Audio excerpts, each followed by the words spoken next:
Hi, everybody. Welcome to the After Sermon podcast, where we get a chance to sit down with our communicator from this week, literally directly off the stage, and pick up on any themes that maybe weren't covered when you preached your message. So this is Steve Carter, my good friend, and becoming a good friend of Plum Creek. So super glad you're here. Thank you. Thanks for hanging with us. Thank you. You literally just came off the stage, and I know you've thought a lot about this whole idea of the thing beneath the thing, the reasons we do the things that we do. And we're going to invite everybody to listen to the whole message, but maybe just like give me 60 seconds on some of the journey you've been through, understanding what is some of the reasons we do what we do. Yeah, I think every one of us have had one of those moments where we just found ourselves going, what was going on within me? What did I do? Yeah, why did I say that? And why did I react in that way? And I just found myself being fascinated because, and you get this as a pastor for so many years, and you sit with people, and it's often in those moments of the aftermath that they're trying to figure out why this happened. Yeah. And I just kind of went on a journey with some therapists, with some scholars, with some pastors and people I just respected to go, yeah, I think if we could understand why we actually do what we do and really invite God into it and what the Bible says, I think we'll actually find ourselves living with less regret or walking with more grace and more healing. And so that's kind of the journey that the thing beneath the thing became. What did you learn? Like, I know you learned lots. Yeah. But like, what did you really learn? I think one of the biggest was I always saw when I got triggered. So that's the setup that sets us off. So if you think about like a stand-up comic, they are setting you up and then they turn it and it sets you up or off for a laugh. The same thing happens when we get triggered. There's a setup, our day is going one way, and then something happens and it taps in to a pothole, to a wound, and it sets us off. I always saw that set off as a permission to escape. Maybe not like consciously, but subconsciously, permission to be like, go buy something, Right. Go do something to just try to numb out. And I didn't connect that decision to, as Tim Keller would say, a counterfeit God, to idolatry. And instead of it being a permission to escape, now I'm seeing when I get triggered as an invitation for healing in God's grace, because that trigger is almost this prop, if you will, this dashboard indicator that there is something beneath the surface that isn't right, or is fractured, or is hurting, is a wound, and it needs some of the Lord's tenderness and care. Yeah. And so that invitation brought not shame, but curiosity. So here's what I'm hearing you say, because I think about oftentimes the way that we treat or handle triggers, right? One that's become a pretty common phrase in the culture. We typically, trigger happens, you freak out or whatever, and you on the other side of it either want to bury it, hide it, like get rid of it. And what you're saying is, oh no, my journey is now to start paying attention to it. A completely different disposition, right? Totally. And you think about generational trauma. Yeah. What is that? It's like wounds that just got passed down. Yep. The same wounds that just got passed down. Yep. And it Just comes to repeat a moment where someone's like, it stops with me. I'm gonna bring that to the surface and do the healing and the work so that my kids and my grandkids don't have to endure this. And really deep down, if you just bury it and try to shame your way through it or power your way through it, it's going to leak out. Yeah. It just is. That pothole will become a sinkhole in some capacity. It might not be the same way, the same kind of practice that you saw maybe from your kind of generational parents or patterns, but it's going to have the same motivation and spirit that will pass down to your kids. And for me, I just was like, I just want to break some cycles. Well, that's what I was going to ask you, because you wrote a book on this. It's called The Thing Beneath the Thing. So you spent a lot of time thinking about it. Yeah. What was the core motivation? Why did you decide to do this? Honestly, I had just seen some people I deeply, deeply loved and admired make some decisions along the way that didn't just affect them, but affected everyone around them. And when I saw the collateral damage up close, it just made me like, if I don't figure this out for myself, I am susceptible to the same level of collateral damage. Yeah. And so I just wanted to learn deep down, why do I do what I do? And I'd caught myself enough, because, like we're just coming into like social media and cameras everywhere in the last like decade. Yeah, right. When we were starting out in ministry, we didn't have that. No. But now it's like everything is being brought to light with Twitter, and that there's something that's really beautiful and healing about that. But now you can't just hide and be like, I don't understand what I do. Yeah. Like there has to be some internal health and work to be done, so that we are actually leading from a place of integrity and wholeness and health, rather from transferring brokenness and pain and trauma and shame down. So it's interesting because your book certainly deals with like what we would typically call mental health issues. Yes. But you, like, I've known you for a long time. You are, I'm going to use the word expert. I am going to use the word expert. I think you're an expert on formation and spiritual growth. Can you help bridge the gap? Because I sometimes wonder if in Christian spaces we put those into two buckets. Oh, well, that book is, or that thought is, no, that's mental health stuff. And then there's spiritual health stuff. But I think there's something going on even within your book and within you, like use this word integration, reintegration. Can you talk about like through your book and through your thinking, how that is happening and why that's so important? Well, honestly, I feel like this is why I've engaged with Plum Creek, because I feel like you, Pastor Doug, you all are modeling this, because again, so often, to your point, we bifurcate. Yeah, right. We put this over here in like therapy, or this over here in formation, or this over here in just like church, or this over here in just Bible. And I think that there's something about bringing all of these together. What formation does is formation gives you the practices that actually help bring wholeness and healing to those areas that are in desperate need of God's goodness and grace. And too often people go, oh, that's just navel gazing, or that's not actually like helpful. But think about it. Think about it like this. When you think about tithing, money's a prop. That's all it is. But tithing is the practice that actually makes you generous. Generous, right? There's a practice. So you don't just like drift towards generosity, right? Yeah. Like when you actually surrender and trust God with the first 10% that comes in, what ends up happening is all of a sudden you become less clingy, more generous of spirit. That's your language. You become more generous of spirit. That is a fruit of formation, when everything in culture is like, just hold on to yours. Live a life of scarcity.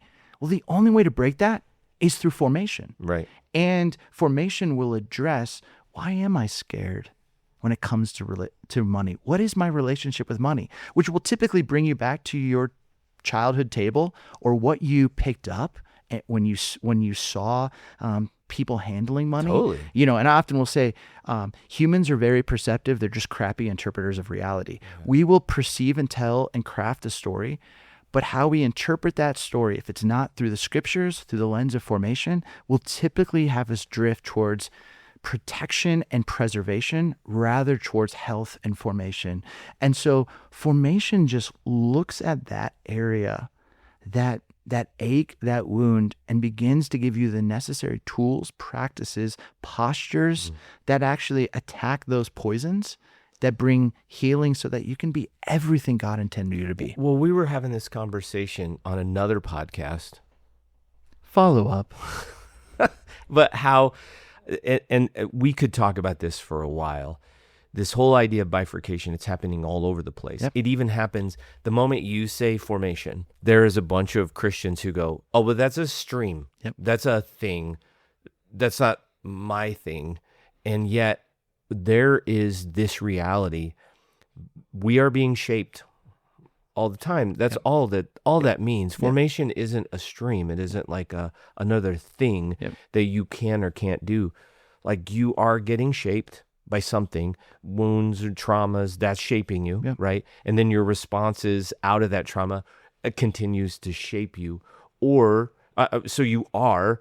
And so the real question is these practices. When you talk of the practice, it is when we get in the driver's seat and decide, I just don't want to take that shape anymore. It's like Wonder Twins power. Remember that? Do you remember that? You remember that cartoon? Yes. Dude, first off, I hate all the streaming services because one of the greatest moments of life was Saturday morning. You knew every single kid in the world was sitting around their TV. Now you can watch cartoons any time you want. I sound like a bah humbug. Wonder Twins power, right? Yeah. They would take the form of, but this is what practices do. Yeah. It's like Wonder Twins power, and we begin to take a different shape. All of us. Yeah. I think that's huge. Yeah. It is. And I think, again, I played college basketball. Play's not the right word. I sat the bench, but I got free shoes. But I remember we would do the walkthrough. Yeah. And the walkthrough before game day was we knew their defense. We knew how we were going to approach it so that we could literally rehearse the playbook. I like that. So that when we were in the game, we actually didn't just kind of work off like what we think we should do. We actually knew the play. And formation actually is a chance to rehearse and practice. They call it, spiritual exercise, a spiritual practice. Right. Why? Because you're rehearsing so that when you are in that moment, you can be reshaped, reformed to a way of Jesus, a way that looks like Jesus. And again, when I think about like the Lord's will, people like sometimes I was like, oh man, it's just like one job or one school. No. The way that Ortberg will talk about it, John Ortberg, is that it's actually not about some place or some job. It's about who you are becoming. Yeah. So how do I become someone without a spiritual practice or entering into a spiritual formation process? Because I will become something. Yeah. It's either drifting towards the streams of culture or in really deliberate, intentional way of saying, I just want to be, as Ortberg would say, the magnificent person of God's image that is reflecting the character of my Lord and Savior, Jesus Christ. Live up to Ephesians 2:10. Yes. Like that, I am a masterpiece. But here's what I hear you saying. We all have moments where we look at our lives, everybody, and we think, I'm better than this. I could do better than this. I want to be better than this.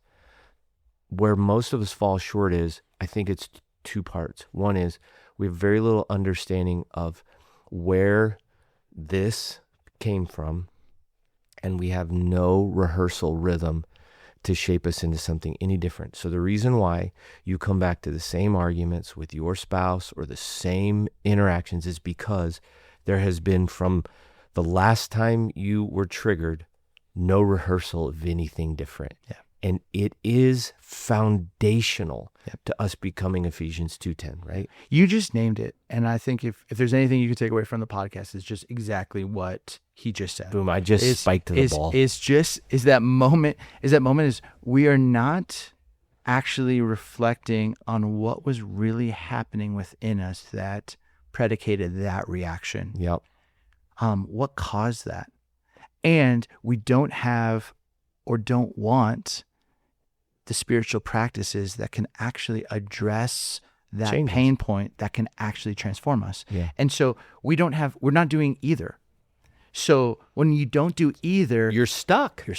Totally stuck. And then all of a sudden people are like, I just got to try harder. Yeah. That's where it gets. I got to try harder. I got to do more. And they end up adding to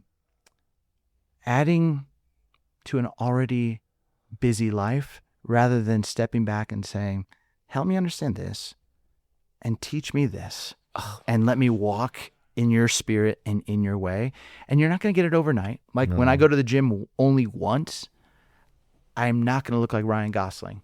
And if I go to the I'm gym never gonna look like- I'm never going to look yeah, like I'm Ryan never Gosling. gonna look But like like, Ryan Gosling. but there's this moment of just this ongoing practice that once you look back after 3 weeks, you start to see those little gains. You find yourself like in a moment with your child, and you're like, I actually responded with patience.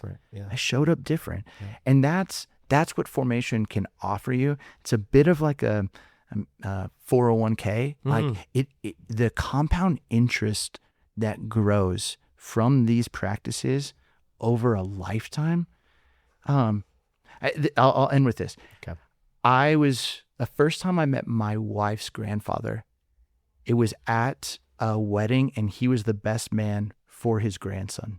And he got up at the best man speech, and he said, and he gave one of the greatest best man speeches I've ever heard. He's 80 years old, and he led everyone going, let's go 3, hip, hip, hoorays. And he was like, hip, hip, hooray. I walked up to my now father-in-law, and I was like, your dad is incredible. And I'll never forget what he said. He goes, growing up, that wasn't my dad. Like, I didn't know that man. That man has been transformed. Wow. And I've thought about that, is for some of us here going, man, it's too late. No, it's never too late. But when you look back, I hope even as a communicator, as a father, as a pastor, as a husband, as a friend, people are like, man, he is just continuing to be transformed more and more, not into the image of the world or the image of culture, but into the image and likeness of Christ. Bro, listen, so much, we literally could keep riffing on this. So let me make a couple of invitations. First, if you want to hear more about this message that Steve delivered this weekend, I'd go to our YouTube channel. You can also listen to it in any of your podcast platforms. Listen to the message that Steve just did. You can pick up his book, The Thing Beneath the Thing. It's a fantastic read that will start to help you understand what this looks like. And then shameless plug for our podcast follow-up. One of the things that Steve and I are doing are exploring these topics more in depth. Follow X up, and you can hear more, and we'll go in depth. Listen, we're really glad that you tuned in for just a bit to hear more. And Steve, super grateful for you, bro. Thank you. Thanks, man. Grace and peace. Yeah.